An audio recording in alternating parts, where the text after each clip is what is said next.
In this video we're going to have a look through Act 1, Scene 1 of Othello. This is part of a series I'm doing on YouTube at the moment, which is a kind of Othello masterclass type thing where I'm just going through, I think, the hardest things about Othello or the things that people find difficult or confusing, and just one by one helping you with them. So if you have any requests for videos, feel free to just comment below. And if you need full help with the whole play, I've made a whole course, like a scribbly Othello course. So I'll put a link to that down below and you can have a look at it too. So in this particular video, we're just going to have a look through Act 1, Scene 1, and I'm going to go through some tips about how to read Shakespeare, how to understand it. A lot of people I teach end up quite freaked out by the fact that they'll get a random extract and they might not know what a word means or that kind of thing. So mainly what I want to do by the end of this lesson is get you guys comfortable with how to read Shakespeare, even if you've never seen the scene before and you're not sure about every single word. So yeah, we'll go through what happens, we'll go through kind of some of the language, we'll go through some of the key ideas that are being set up in the opening of the play. This website I'm using is Open Source Shakespeare. I really like this one. So if you're not sure where to read Othello online, I just recommend this website, it's really good. So yeah, Act 1, Scene 1, Venice, a street.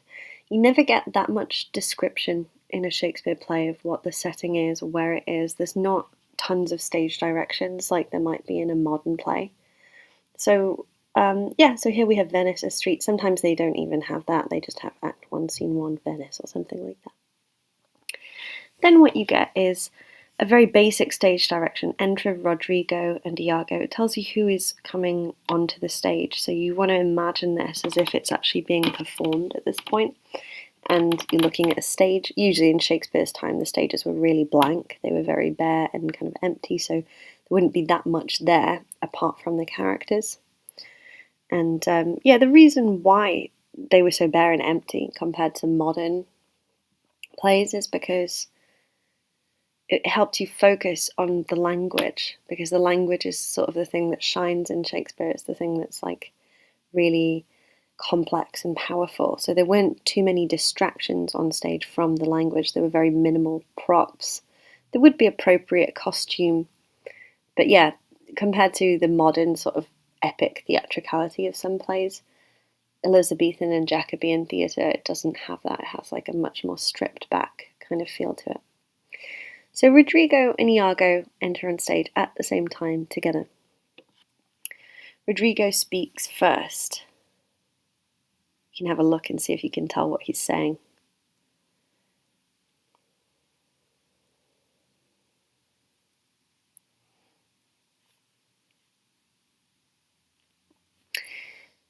So yeah, there's a couple of very Jacobean Elizabethan words. Thou is one. I've got a new drawing tool here, so bear with me while I get used to it. I've never used this before. How do I go back? I can clear everything. We'll just clear everything.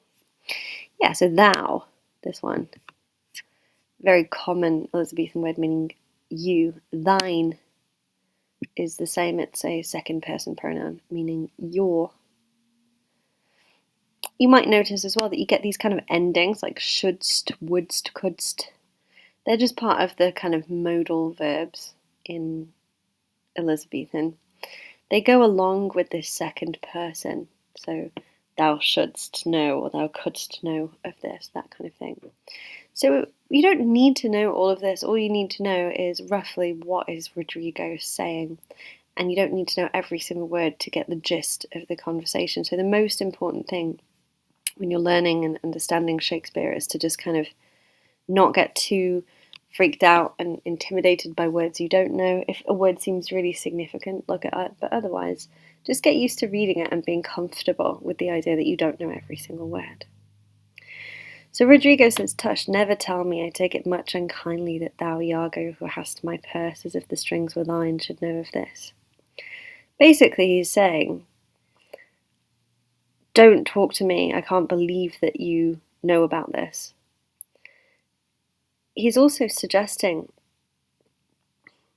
Iago has his purse as if the strings were his. So there's sort of an undercurrent of power imbalance there, an undercurrent of manipulation by Iago to Rodrigo. You don't have to pick up on that straight away because you'll notice that further on. Iago says, "Splud, but you will not hear me. If I ever did dream of such a matter, abhor me." So Iago's denying it. He's just saying, no, you're not listening to me. If I ever did even think about doing that, you're welcome to hate me, abhor me. Rodrigo says, "Thou toldst me thou didst hold him in thy hate." So we don't know who they're talking about yet, but we know that there's a bit of a discussion, already a kind of argument between Rodrigo and Iago. And Rodrigo says, you've already told me that you hate this person. And Iago says, "Despise me if I do not." So you might notice by this point we're getting a semantic field of anger, hatred, violence already. We have this idea of abhor, hate, despise. A lot of negative vocab being built up already. And then Iago jumps into one of his long speeches. And with these speeches, they tend to be significant. So if you've got an extract and you're just like, I don't know what to focus on, good thing to focus on is the bits where people are talking a lot because they're probably saying something meaningful. So here, I'm going to read what Iago says, and then I will just pick up on the most important things. And again, don't worry too much if you don't understand every single word or every single line. You probably won't in Shakespeare. I almost do now, but I've studied it for years, and I still come across words I have no idea what they mean. So yeah, it's not like doesn't mean you've failed if you don't know every single word. Almost nobody does. So yeah, Iago says, "Despise me if I do not. 3 great ones of the city in personal suit to make me his lieutenant, off cap to him, and by the faith of man I know my price. I am worth no worse a place, but he, as loving his own pride and purposes, evades them with a bombast circumstance horribly stuffed with epithets of war. And, in conclusion, none suits my mediators. For certes, says he, I have already chose my officer." And what was he? Forsooth, a great arithmetician, one Michael Cassio, a Florentine, a fellow almost damned and a fair wife that never set a squadron in the field, nor the division of a battle knows more than a spinster, unless the bookish theoric wherein the togged consuls can propose as masterly as he. Mere prattle without practice is all his soldiership. But he, sir, had the election, and I, of whom his eyes had seen the proof at Rhodes, at Cyprus, and on other grounds Christian and heathen, must be belied and calmed by debtor and creditor. This countercaster, he in good time must his lieutenant be, and I, God bless the mark, his moreship's ensign. So the most important word there to understand is ensign, which looks like the word ancient, pronounced ensign. Kind of means assistant, advisor, that kind of thing. So Iago is in the position of ensign, and he's very angry in his speech. So hopefully, just from reading it aloud, you can tell he's angry. You should be able to sort of have different levels of comprehension with these characters. So you might not know every single thing they say, but you can tell he's not happy. Despise me if I do not.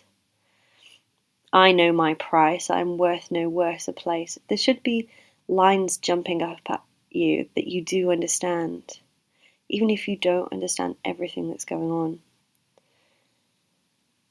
You should also be able to understand where we shift over to dialogue, so speech here. Certes, says he, I have already chose my officer. That's not Iago speaking, that's him quoting. You'll notice the quote marks. So another thing to be careful of when you're reading extracts is to figure out who's talking where. And is it the person talking or is it them saying something that somebody else said? So here, he's talking about somebody else that says, I've already chose my officer. And the officer that he chose, this person, is not Iago. That's why he's annoyed.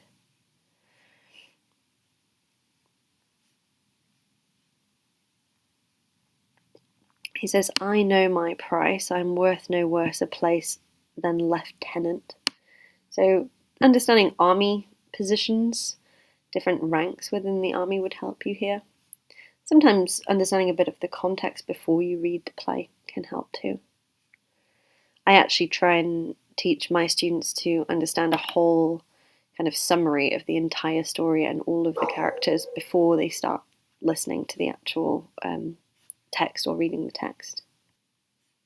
So we've still not got exactly who he's talking about here, but we can assume by this point that it's Othello, because Othello is the titular character. He's the person that the entire play is about, and we have this feeling of Iago is very angry at someone because he's not been promoted. He knows his price. This person's chosen someone else, chose a different officer. He chose Cassio, a Florentine.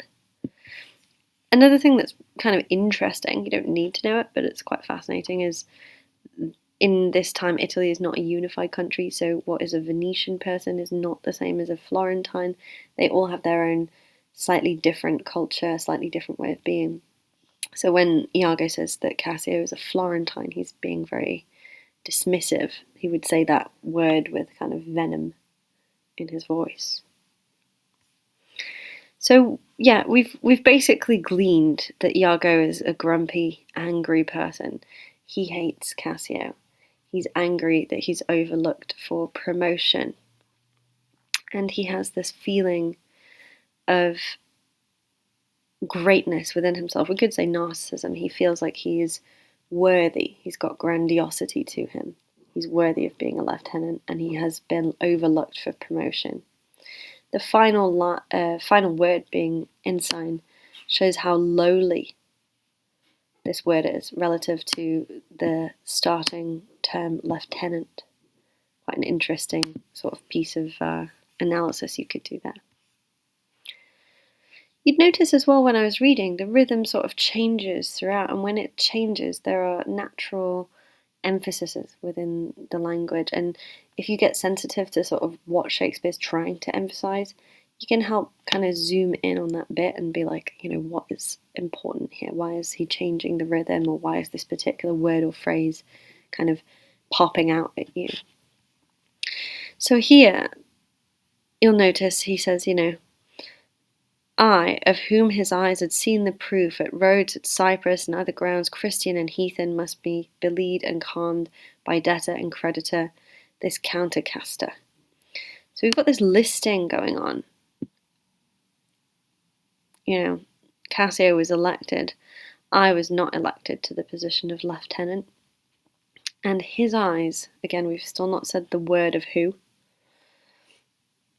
His eyes have seen the proof at Rhodes, Cyprus, other grounds, Christian and heathen. So Iago's been around Othello a very long time, and Othello has time and again seen the proof of Othello's greatness and still overlooked him for promotion. He has this kind of exclamation as well, so if you notice there's kind of punctuation changes, that's another thing you can zoom in on and have a look at. And finally, he's mentioning his moorship. Again, not even saying the word Othello, but by the time he says moorship, we know Othello is the only Moor in the play, and we know that he is the central figure. So we realise that what he's angry at is he's angry at Cassio, and he's even more angry at Othello for being overlooked for promotion. So Rodrigo says, by heaven, I would have rather been his hangman. And you notice here that we have something called line dominance, which is always very interesting to look at. I like analysing line dominance in extract analysis. So who's talking a lot, who's not talking. Rodrigo's barely talking. Iago is doing most of the talking. This suggests that he is the more dominant character, that he has more command and control, which obviously is something that we'll keep seeing as the play continues. Iago says, why? There's no remedy. It's the curse of service. Preferment goes by letter and affection, and not by old gradation, where each second stood heir to the first. Now, sir, be judge yourself whether I, in any just term, am a fine to love the more. So again, just being bitter, being angry. Rodrigo says, I would not follow him then. So Rodrigo is starting, at this point, to agree with Iago. You notice at the beginning, he was not quite agreeing with him. And we're starting to see Iago's Machiavellian tactics, how capable he is of manipulating people through his clever words and his use of emotive incitement. Like he's very good at getting certain emotions out of people, as we'll see in a minute. Then we have another really famous speech here, so I'm going to go deep into this one. Iago says, "O sir, content you. I follow him to serve my turn upon him. We cannot all be masters, nor all masters cannot truly be followed. You shall mark many a duteous and knee-crooking knave that, doting on his own obsequious bondage, wears out his time, much like his master's ass, for naught but provender. And when he's old, cashiered, whip me such honest knaves. Others there are, who trimmed in forms and visages of duty, keep yet their hearts attending on themselves, and throwing but shows of service on their lords, do well thrive by them, and when they have lined their coats, do themselves homage. These fellows have some soul, and such a one do I profess myself. For, sir, it is as sure as you are Rodrigo, were I the more, I would not be Iago. In following him, I follow but myself. Heaven is my judge, not I for love and duty, but seeming so for my peculiar end. For when my outward action doth demonstrate the native act and figure of my heart, in complement extern, 'tis not long after, but I will wear my heart upon my sleeves for doors to peck at. I am not what I am." So if you've learned any quotes for Othello, you might have noticed a few here that are pretty famous and very good, succinct quotes that summarize Iago's character. So we have, "I follow him to serve my turn upon him." So Rodrigo says, "Well, I wouldn't work for him then." And Iago says, "Well, actually, I'm going to work for him. I'm going to work for him so that I can serve my turn upon him." He feels he's been wronged, and he feels like by following Othello, he can wrong Othello back. So he's got this kind of spiteful vindictiveness coming through. Vindictive is a nice word. Well, it's not a horrible word, but it's a nice essay word to use to analyse. And you might not have understood every single word. Things like duteous, obsequious, the difficult words, they just mean kind of sucking up to someone and being obedient and that kind of thing. The whole language is the language of dominance again, and it's about slaves and masters, or people who follow, people who lead, and why they lead, why they follow, and so on. So you don't need to understand everything here, but you should understand a few of the key ideas. So one of the things to kind of understand here that I think is quite important is this bit here. Throwing but shows of service on their lords. But is a very good word to sort of notice in Shakespeare.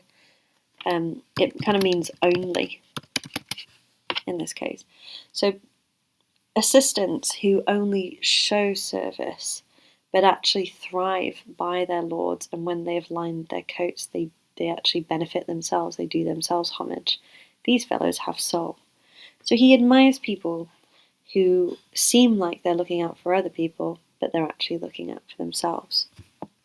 Again, really characteristic of Iago's mean character. We call it Machiavellian, so he's the figure of a Machiavel, if you want to look up a bit more about Iago's characterization and what he is.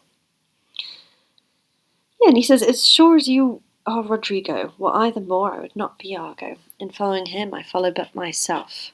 So another one that's really good as a sort of quick snippet quote. Where's it gone? Sorry. Did that one wrong. Ignore that. "In following him, I follow but myself." This one here. And then he says,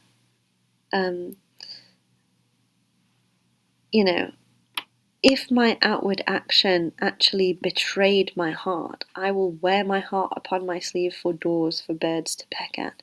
So he doesn't want to be vulnerable. He doesn't want to show his internal externally.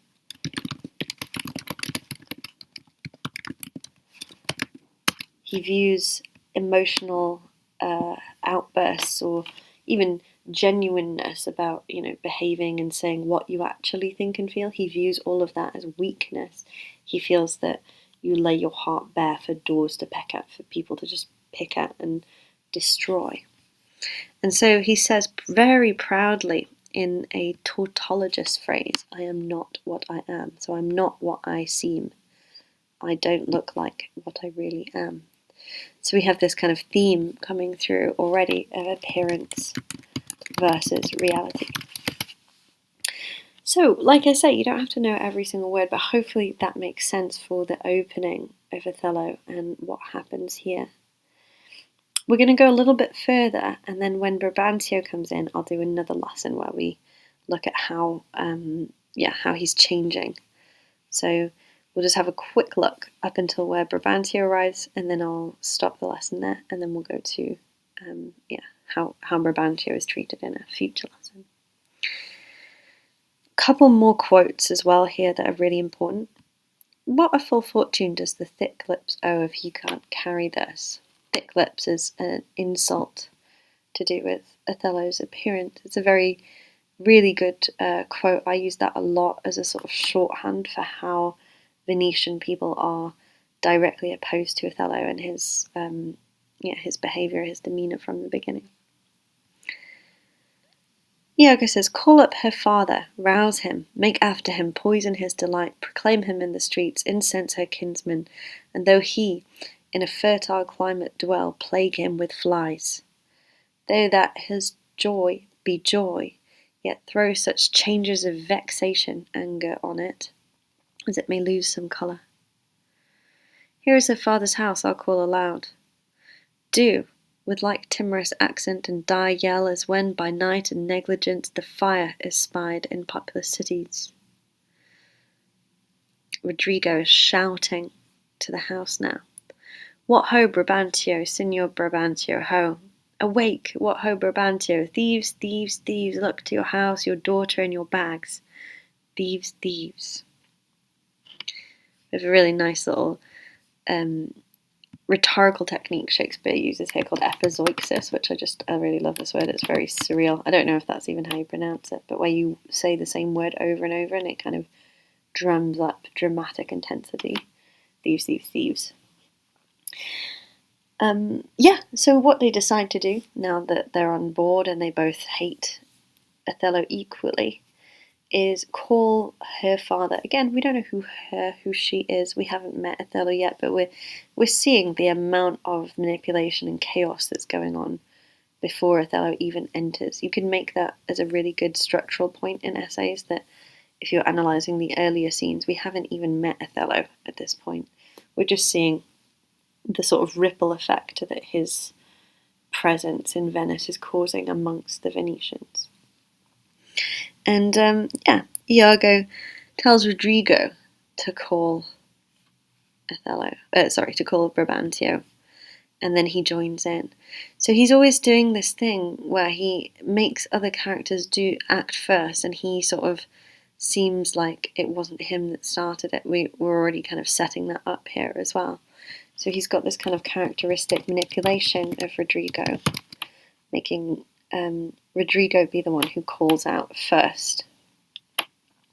You'll notice the shift in punctuation as well here. We've got these like exclamation marks. You can always analyse that. We've got very short utterances. We've got very kind of simple sentences. We've got exclamations. Those kinds of things you can analyse because it changes the pace. Instead of it being Iago giving giant speeches and the action is slow, suddenly the action speeds up and it becomes really fast at this point. So, that's the end of this very opening bit with Rodrigo and Iago. Hopefully you found that useful. If you feel like me going through this is helpful, please comment below and I'll do more of them. You can request scenes if you have certain scenes you want me to do as well. I'm going to make sure that I film the Brabantio bit of this scene soon, so yeah, if you're watching this and it's not just come out, there should be part 2 available with Brabantio as well. So yeah, thank you very much for listening, and hopefully it was helpful. And if you feel like it is helpful, check out the full Othello course for complete support with the whole play. And yeah, goodbye for now, and see you soon.